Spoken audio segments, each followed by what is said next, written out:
All right, guys, this is our next lesson. It's going to be section 6.8, circles and lengths of segments in the circles. Okay, let's go straight to the first conjecture.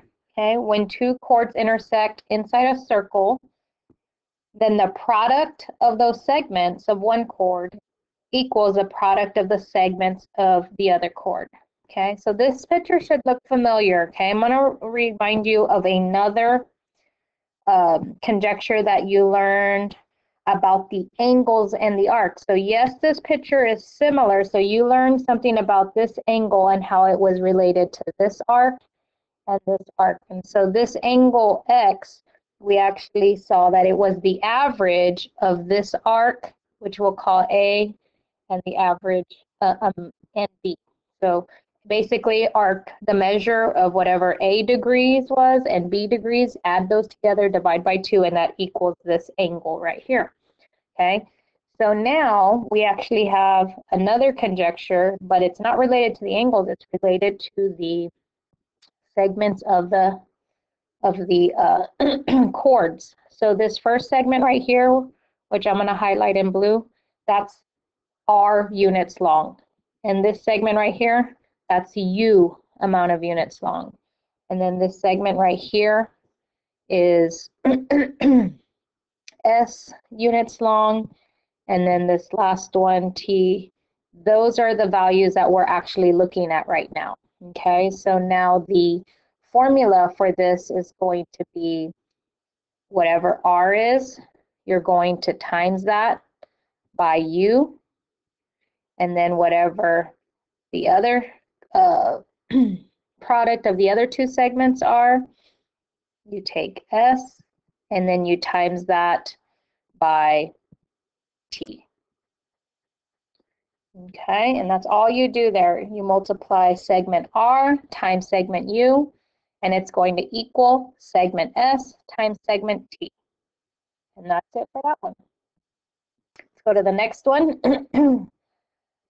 This next one deals with two secants. So when two secant segments are drawn to a circle from an external point, the product of one secant segment and its external segment equals the product of the other secant segment and its external segment. Okay, I'm going to highlight a couple of key things here. So we're going to take the secant segment of 1 and let's try this again. And we're going to multiply it by the external segment. Then we're going to take the other secant segment and we're going to multiply it by its external part. Okay, so here's how it goes. So the whole entire secant segment is this one here. So we're going to take Z. And then we're going to times that by its external segment. So this is called an external segment because it's on the outside of the circle. So we're going to do Z times W. Okay, then the whole other secant segment, which is the value of Y, so this whole thing here, we're going to multiply that by its external segment, which would be X. Okay, and then we're going to multiply those two. All right, so you take the whole segment and you times it by its external part. Okay, and so you'll just need to remember this formula. So this is an important formula right here. All right, third one, that's it. There's only 3 of them. So this one has a secant segment and a tangent segment. So when a secant segment and a tangent segment are drawn to a circle from an external point, then the product of the secant segment and its external segments, I'm going to highlight that again, that's like the one we just talked about. So you take the whole secant segment, multiply it by its external segment. That's going to equal the tangent segment squared. Okay, it's a little different. So now let's look at this. So we're going to take the whole secant segment, which is M, and we're going to times that by its external segment, which is n. So we're going to multiply those two, m times n. And then what we're going to do is we're going to take the tangent segment, which goes from there to there, which is k, but we have to square it.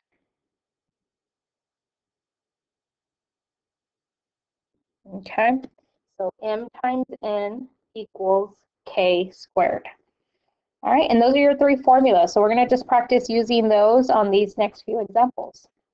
So for this first one right here, we're going to use that first conjecture. And goes like this.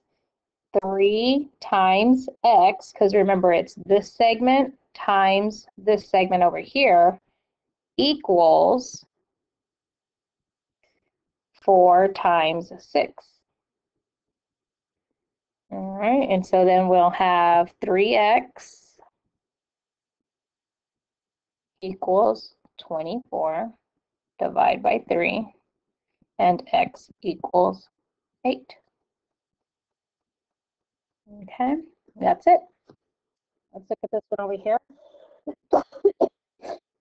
So this one actually involves two conjectures. So we're going to focus on these first two right here, or these first two secant segments, this one and this one. We're going to try to ignore that one for now, okay? So the conjecture that this one comes from, let me flip back, it comes from this one right here, okay? Remember the whole entire segment times its outer segment or external segment. So one thing that I like to do is you tell kids to write down this bracket right here, so that way you can write down the whole value, because that's part of the formula, which is 9. Same thing goes for this one. Write down the whole bracket right here, in which that whole thing is not 3x, but 3 plus x.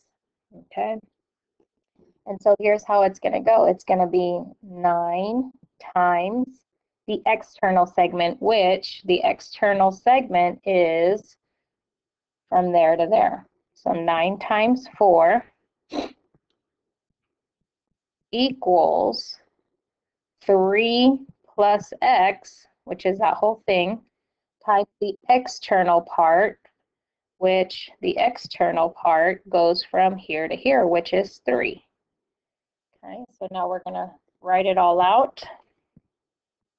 9 times 4 is 36. Here's a distributive property that you're going to have to do. 9 plus 3x, okay? So we're just doing some algebra 1, which you're going to be moving into algebra 2 next year. And then I'm going to subtract 9 from both sides, so that leaves me with 27 equals 3x. This is pretty easy, divide by 3, so x is going to equal 9. Okay, so there's one of my answers, x equals 9. So I'm going to actually plug it in right there. So now what I want you to focus on is now these two segments over here. This one, which I just highlighted green, and the tangent segment.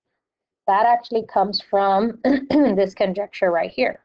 M, the whole thing, times n, the external, equals k squared. So now let me get my pen. And let's write out that formula. So the whole thing, the whole secant segment is 9 plus 3, which is 12, times its external part, which is 3, equals y squared. 12 times 3 is 36, equals y squared. To solve for y, I square root. And the square root of 36 is 6. And that cancels. So y is 6. Now, some kids in the past have wanted to use this whole segment right here with the external one. You can do that too. You don't have to use that one because they all join at that point right there. Okay. Okay. Those two examples. Let's do a few more.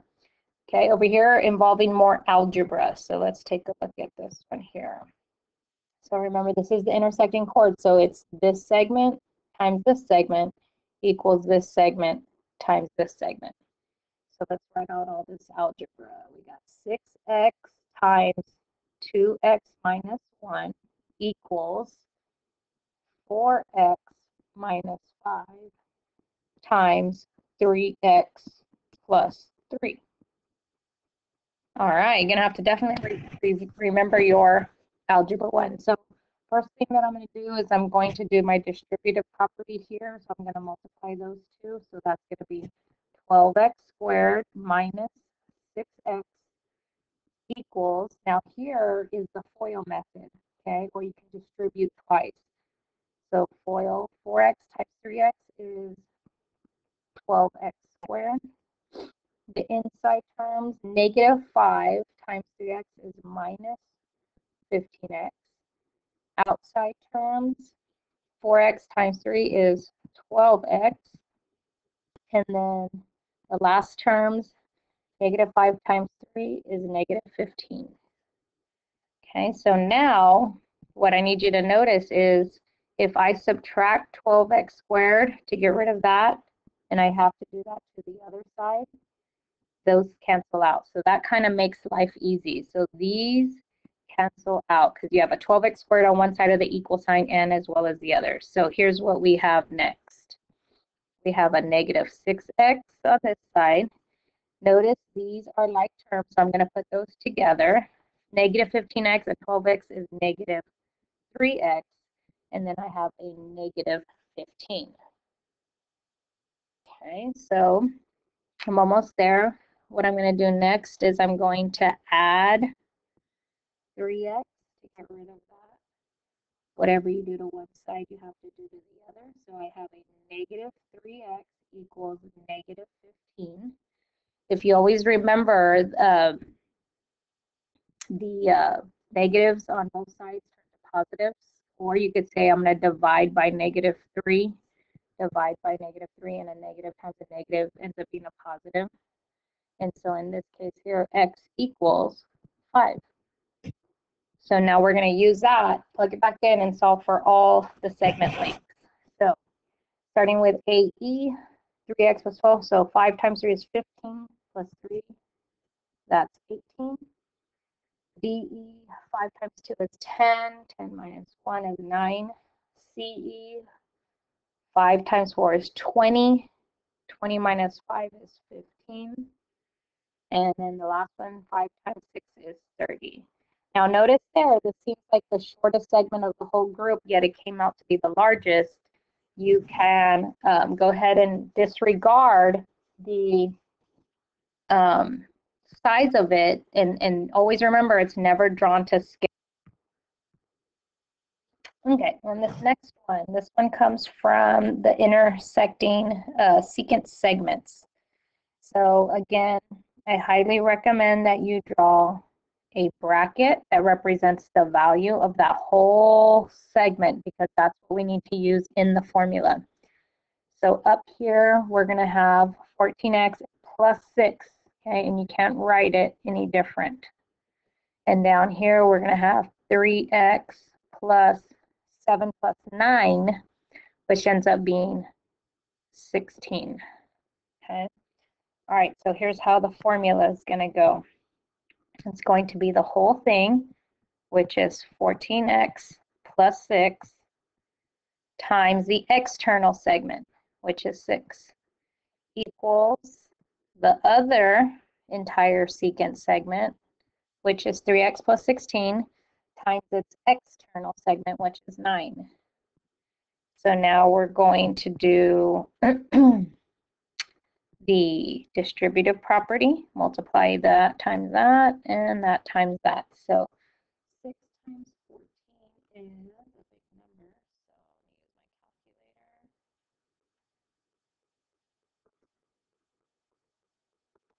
So that's 84x plus 36 equals 27x, and then 16 times 9 plus 144.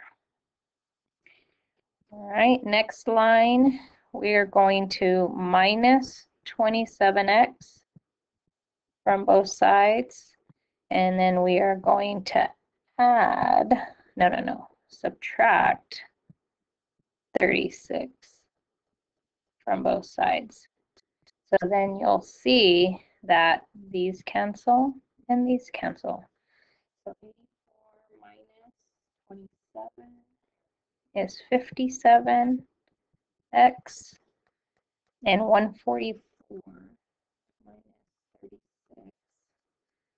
is 108. Last step, divide by 57. 108 divided by 57 is going to be a decimal answer, which is about 1.8947. Of course, it's repeating. It's a long number, but that's what we're going to use the long number in our calculator and plug it in to solve for these two values that they want us to find. They want us to find RT and SV. So RT goes from there to there, which is 14x. So all I'm going to take is I'm going to take that 1.89 the long number that I have in my calculator, and I'm going to times it by 14, which is about 26.526. So 26.526. Okay. And now let's use SV. I'm going to use that fraction 108 divided by 57 and put it back in my calculator so I have the more accurate number. And now I'm going to use that to solve for SV, which is that whole thing. So I'm going to times it by 3 because I'm plugging it into the 3x plus 7. So times 3. And then I'm going to add 16. And so this ends up being about 21.84. Okay, and that's using those formulas. Okay, last one. In an aquarium tank, you are standing at point C. So here we are over here. And then says you're about 8 feet from the circular aquarium tank. The distance from you to a point of tangency is about 20 feet. And then it says estimate the radius. So we're trying to see how big this tank is. So that's a tangent right there. So one thing again I like for you guys to draw is draw in a bracket so you can see how long that is. R, and 8. So that's 2R plus 8. That's the length of the whole entire secant segment. And so now we're going to use that formula that involves the tangent. So the formula goes like this. It goes 2R plus 8 times 8 equals 20 squared.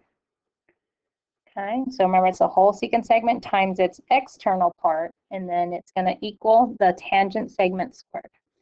All right, so now we're going to do the distributive property right here. So we have 16R plus 64 equals 400. I'm going to minus 64 from both sides, which is 336. And we have 16R over here. Last step, divide by 16. So 336 divided by 16 is 21. So the radius is about 21 feet. Okay, and that is it for this lesson.